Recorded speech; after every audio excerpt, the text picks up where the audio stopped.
Dad's voice cut through the living room like a dull blade. Cancel the cake, cancel the dinner. Your sister has a date tonight, and that matters more than your little birthday. The silence that followed was worse than the words. My mom didn't argue. My sister smirked, adjusting her glittery heels as if she were heading to the red carpet. And me? I just stood there, holding a paper plate I'd picked out in pastel blue, now useless in my hand. My name is Elena Monroe. I'm 24. And if you think you know how this ends, stay tuned. All I could think was, what does a daughter become when even her birthday is disposable? The balloons I'd taped up drooped like tired lungs. The frosting I had chilled for hours hardened in the fridge, untouched. I wasn't shocked. Not really. It wasn't the first time they'd bent me into the shadows so she could shine. But this time, something inside me didn't bend. It broke.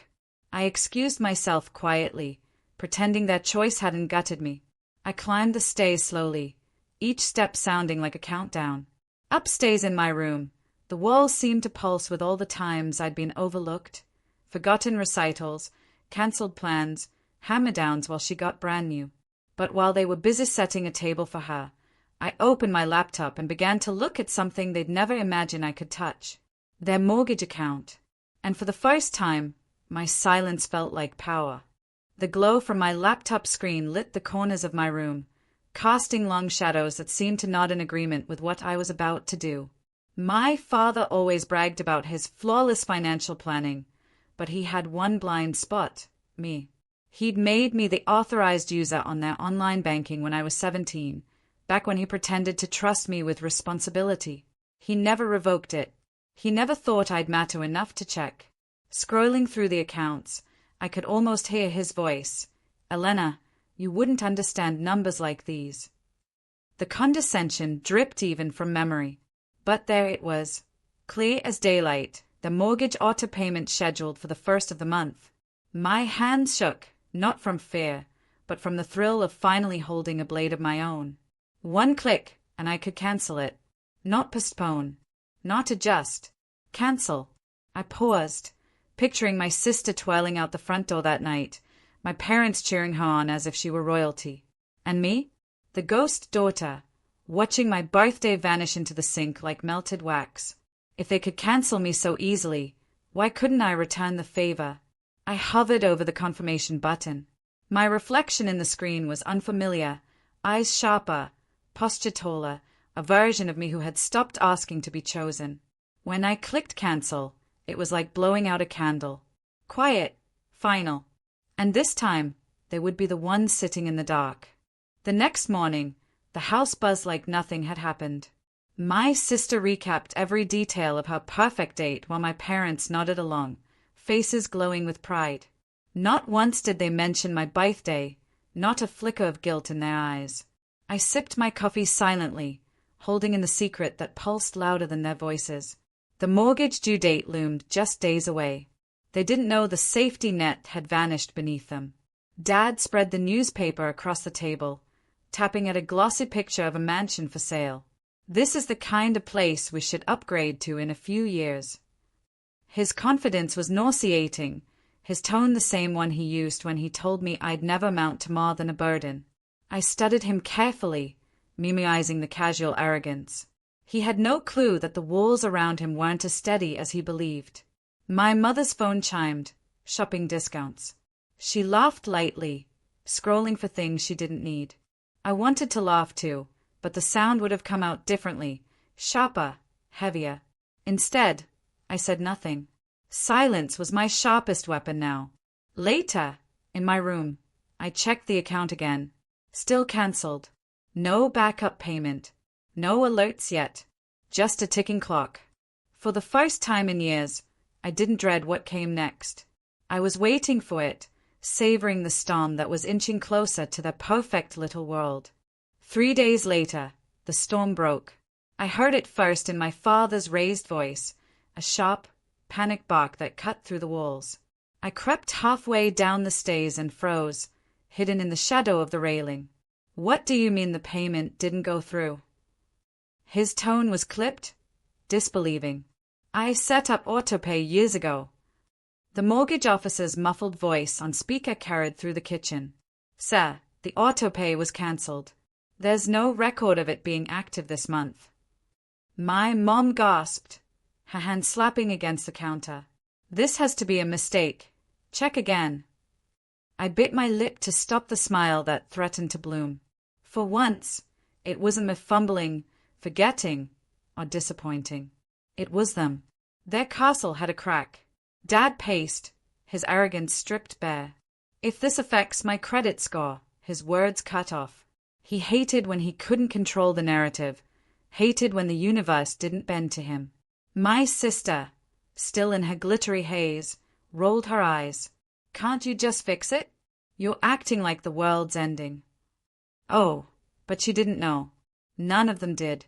The world they built, one where I was always second, always disposable, was ending. I slipped back upstairs before they could notice me.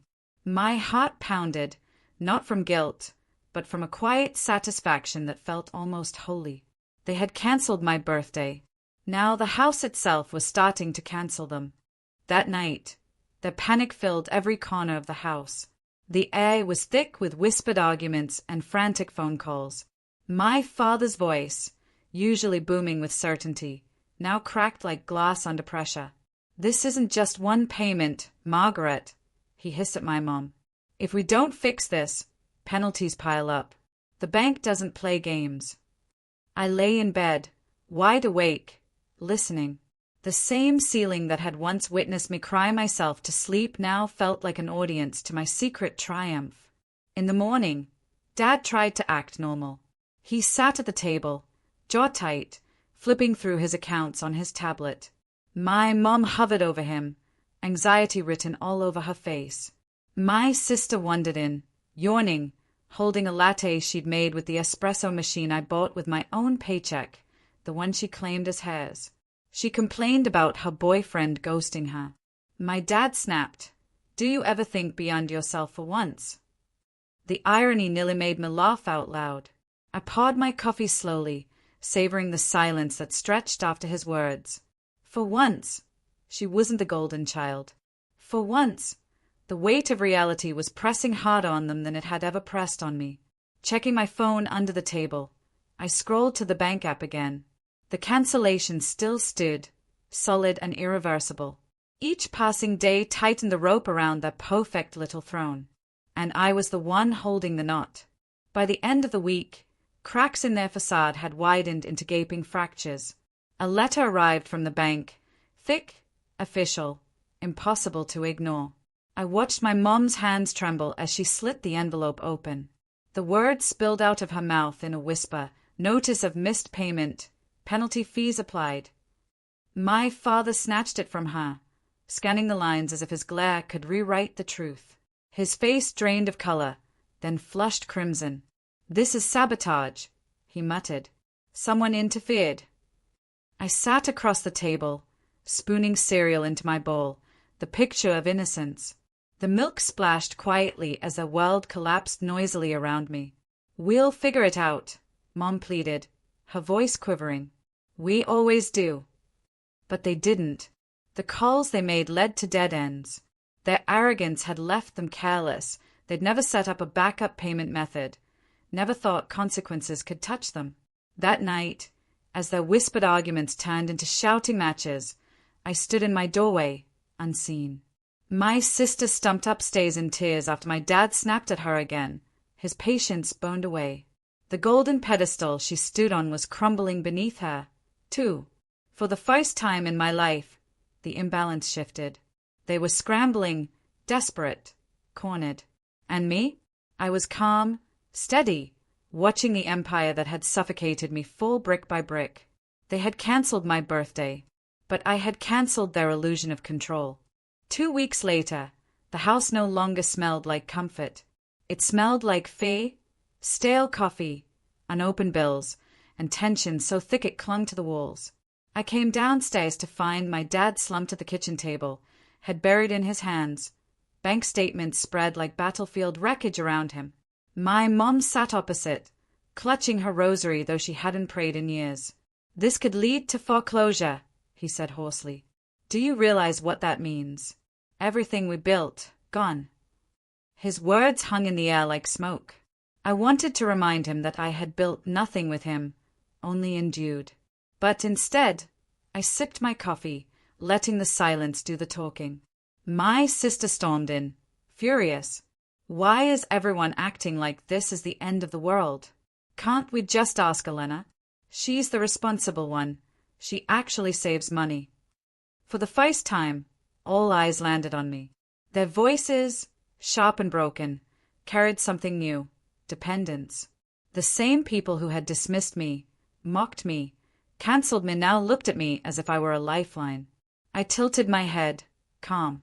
Strange, I said softly, how quickly you remember me when the walls are closing in. Their faces twisted, shame, anger, desperation all colliding. And in that moment, I felt the weight of years shift completely. The girl they had overlooked was no longer invisible. She was the one holding the strings. The final notice arrived on a gray Tuesday morning. Bold red letters across the top. Immediate action required. My father's hand shook as he held it, his voice breaking for the first time in my life. We can't cover this. The mighty man who cancelled my birthday without hesitation was now begging the walls for mercy. My mother's tears stained the paper. My sister sat speechless, stripped of her pedestal, watching the empire she'd been cushioned by collapse in real time. And me? I felt no rage anymore, only clarity.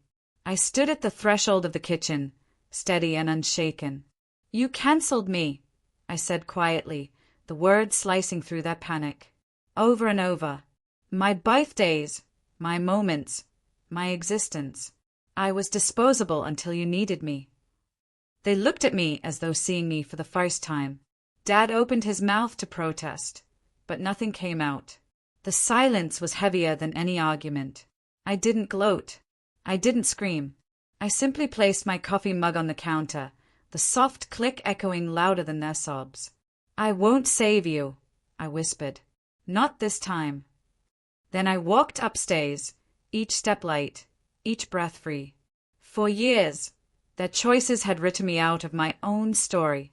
But today, I had written the ending, and it was mine alone.